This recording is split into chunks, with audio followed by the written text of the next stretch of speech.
Ito na ang iyong pangalawang sang tanong. Matapos makipag-break sa kanyang boyfriend, hindi na nagawa ni Annalyn Baro na ibalik ang mga niregalo sa kanya ng ex niya. A. Sobrang galit ay sinunog niya lahat ng regalo sa kanya. Or B. May utang pa sa kanya ang ex niya. Ayan. Ito na, nakausap ko si Annalyn Baro. Iyak nga nang iyak sa akin yan eh. Tapos sinamahan din siya ng Tito Boy. Alam mo yung gamit? Kasi maraming gamit na binigay sa kanya. Sinunog niya. Tapos ang ginawa ng Tito Boy, nag-ihaw dun. Tapos sabi niya, ihaw mo!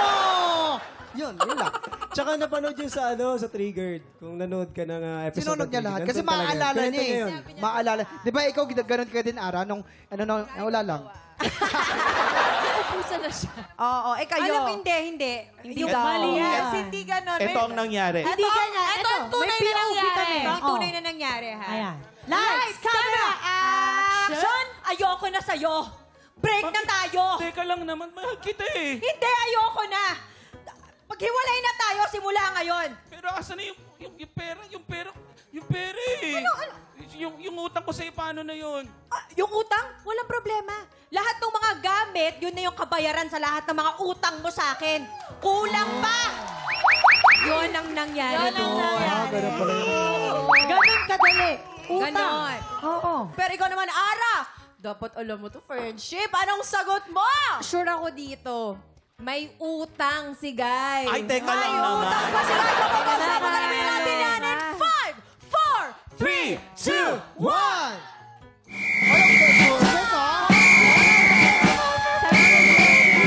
Baka naman pwedeng ibulong mo sa amin kung sino yun. Ay, salon de chica natin. Ito na ang iyong pangatlong sang tanong.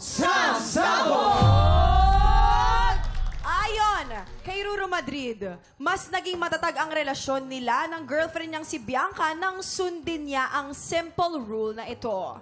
A. Pag-usapan ang problema bago matulog. Or B. Palaging tama si Bianca. Tingin nyo. Well, palaging tama si Bianca. Yes. Kasi girls is always right, tama, Totoo. Hailey? Lagi kaming tama. Oo. Tsaka knowing Kuya Ruru, sobrang haba kasi ng patience niya. Oo. Kaya kahit sobrang, si Bianca na yung may mali, hinahayaan niya na lang, sige na, tama na, magbati na lang tayo. Hindi, never nagkakamali Oo. si Bianca. Yun Yes. lang yun. Ito, sino mag-asawa? Ganun lang kadali yun. Di ba Yun ganun lang talaga yun. Di ba ganun din kayo mag-asawa? Ano? Ikaw lagi ang tama. Minsan. Di ba mga tama? Ganun yung mga babae, di ba? Oo, kami mga babae. Happy wife, happy life. Tama. Oo. Anong Jason naman mo masasabi yan. niyo Ay, doon? nako. Anong masabi niyo Ito doon, naman, boy? ang kasama namin si Ruro. Ikwento mo. Ako maniwala ka sa akin, Ate Ara. Kasi nakasama namin si Kuya Ruro at Ate Bianca sa shoot. So magkasama kami ni Sophie noon. Sabi niya sa akin, pag kayo nagka-problema, lagi niyong pag-uusapan yung Tama. problema bago kayo matulog. Huwag niyong Kasi tutulugan. meron isang time, sabi ko kay Kuya Ruro, bakit ang laki ng eye bags mo? Sabi ko sa kanya. Sabi niya, araw na kasi kami di nag-uusap. Hindi namin naayos yung problema kasi di namin pinag-uusap. Hindi namin tinutulugan.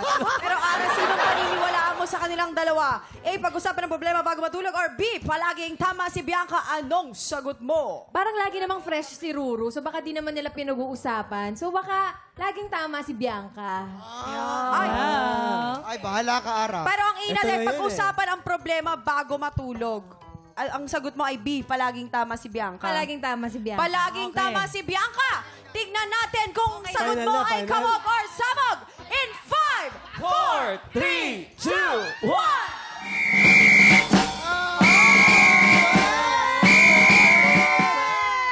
Perfect. Gulat na gulat naman si Ara. Gulat Gulat si Ara. Gulat na gulat siya. Kamusta naman yon? How's the experience sa pag-upo sa Buisit Blaster? Naku, napakadali naman. Ang dali naman ni Annalyn. Ay, dagdagan daw natin yung mga tanong. Maraming salamat sa pakipagkulitan sa amin, Ara.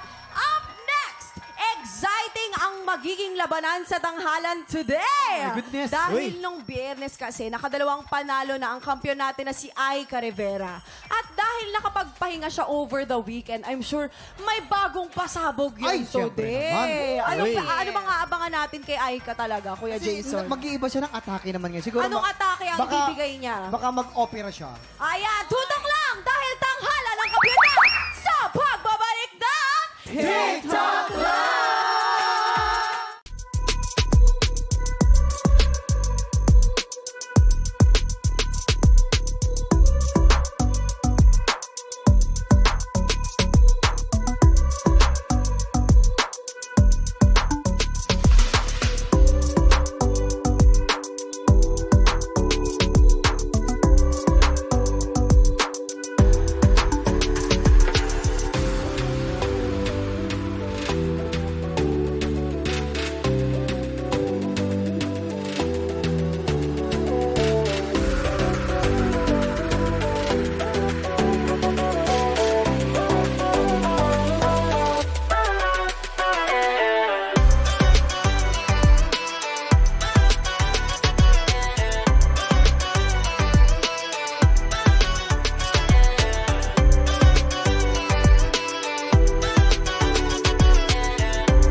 Tropa! Pinanood mo hanggang sa dulo itong video na to? Very good ka! For more happy time, watch more TikTok Clock videos on our official social media pages and subscribe to GMA Network official YouTube channel.